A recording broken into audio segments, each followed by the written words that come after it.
अस्सलाम वालेकुम नाज़रीन, तव्हां ॾिसी रहिया सिंध आवाज़ न्यूज़। नाज़रीन, कश्मीर कॉलोनी नंबर 1 मां 8 खां वधीक हथियारबंद शेखू नियाज़ी नौजवान पुट अली नियाज़ी खे अगवा करे विया। पुलिस लेट पहुचण सबबि ॾुआरी फायरिंग कंदा कचे तरफ़ फरार थियण में कामयाब थी विया। कश्मीर कॉलोनी नंबर 1 मां 8 खां वधीक हथियारबंदनि शेखू नियाज़ी जे पुट नौजवान अली नियाज़ी खे अगवा करे विया। पुलिस लेट पहुचण सबबि ॾुआरी फायरिंग कंदा कचे तरफ़ फरार थियण में कामयाब थी विया। नाज़रीन, कश्मीर कॉलोनी नंबर 1 मां ॾुआरी नथां अगवा थी वियल अली नियाज़ी जो पीउ वाक़े बाबति सिंध आवाज़ न्यूज़ खे ॿुधाईंदे चयो, असां बीठा आहियूं दुकान में, अंदरि मां दुकान में बीठो थियो। हिंदी दुकान ते 2 टे ग्राहक बीठा आहिनि। मां वेठो हेठि कुर्सी ते, नंढा ॿार भॼी अचे मूंखे, अबा धाड़ियल धाड़ियल धाड़ियल अची विया।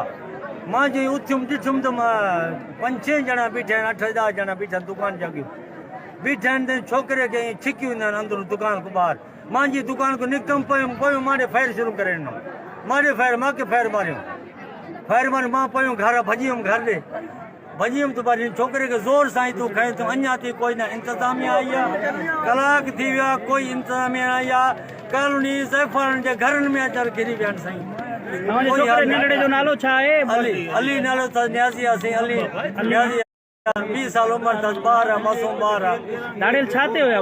नाज़रीन, सिंध आवाज़ न्यूज़ खे यूट्यूब ते ॾिसण लाइ मथे ॾिनल लिंक खे खोले सब्सक्राइब करियो सिंध आवाज़ न्यूज़ यूट्यूब चैनल ऐं रहो हर ख़बर खां बाख़बर।